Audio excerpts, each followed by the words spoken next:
They say families are built on love. But I learned something different the night I locked my stepchildren out of the house. Love without respect? It rots from the inside out. I used to believe patients could fix everything, that if I just kept giving, they'd eventually see me as family. But instead, every act of kindness became another rope for them to pull tighter around my throat until I finally cut it loose. My name's Daniel. I'm 43 years old. 3 years ago, I remarried and thought I'd finally found peace. My wife, Hannah, brought 2 teenagers into our home, Ethan, 16, and Lily, 14. I had 2 younger kids of my own, Noah, 10, and Grace, 8. Together, we were supposed to be a blended family, building something new. From day one, I gave Ethan and Lily everything I could. Vacations, game nights, school supplies, rides to practice, you name it. I treated them no differently than my own kids. But no matter what I did, I was never good enough. At first, it was small things. Ignoring me when I asked for help. Rolling their eyes when I spoke. Acting like my words had no weight unless Hannah repeated them. But disrespect, it grows like mold in the walls. Silent, creeping, until it eats the whole foundation. The breaking point came in pieces. Ethan refusing to eat dinner I cooked until Hannah gave the okay. Lily leaving her messes behind, smirking as she told me, "You're not my dad, I don't have to listen to you." My son Noah came to me in tears one night because Ethan had snapped his model airplane in half, the one we'd spent hours building together. When Noah begged him to apologize, Ethan just sneered, "Tell your dad to buy you another one. That's all he's good for." Those words, they burned through me. Not because they hurt me, but because I saw what they were doing to my kids. Noah and Grace were starting to wonder why they had to respect me if Ethan and Lily didn't. My authority, my role as their father, was being shredded in front of their eyes. And when I confronted Ethan, he looked straight at me and said, "You're not my parent. You don't make my rules. You're just Mom's husband." That was the moment something inside me went cold. Not angry, cold. I realized I'd been fighting for respect in a house where I was treated like a ghost. That night, I sat in my office and made a list. Every single thing in that house tied to my name: our mortgage, internet, phones, utilities, streaming services, even the gaming console Ethan loved so much. By midnight, I had cut them both out of everything I provided. The next day, I packed their belongings into boxes and changed the locks.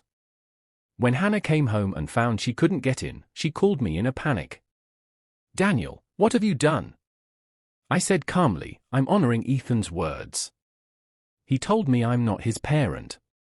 If I'm not his parent, then I won't carry the responsibilities of one. Their father can pick them up tonight."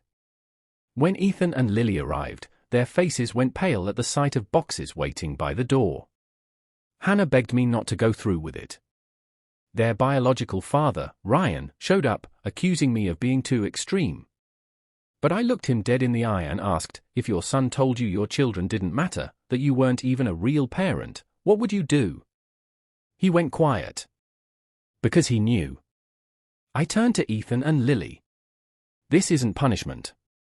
This is consequence. You told me I wasn't your parent, and you were right. Parents provide for their children. So if I'm not your parent, then I won't provide for you. Not until you can respect me as part of this family." Lily broke first, tears streaming down her face. "But where will we go?" "To your father's," I said gently. "He's the parent you recognize. I'm just your mom's husband, remember?" That night, they left with Ryan. The house felt different after that. For the first time in months, Noah and Grace could breathe. They weren't walking on eggshells, waiting for the next jab or cruel word. Days passed. Then a week. Then Ryan called me. "They want to come back," he said. "They've realized something. Respect isn't optional." When Ethan and Lily returned, I didn't open the door right away. I sat them down first. "I'm not asking you to call me Dad. I'm not asking you to love me like him. But if you want to live here, you will respect me as the man keeping this roof over your head. Respect is not negotiable. For the first time, Ethan nodded without defiance. I get it. I'm sorry. Lily whispered, I didn't realize how much you do until it was gone. It wasn't perfect overnight. There were still struggles, still old habits that tried to creep back. But little by little, things shifted. Ethan asked me for help with homework. Lily started saying thank you when I drove her places. Small gestures, but they meant everything. And a year later, when Ethan wanted to go to a concert, he came to both Hannah and me. When I raised concerns, he didn't brush me off. He worked with me to find a compromise. That's when I knew we had finally become a family. So no, I don't regret changing those locks. Because sometimes love looks like kindness, and sometimes love looks like boundaries made of steel. Tell me, was I cruel for sending them away? Or was it the only way to teach them what respect really means?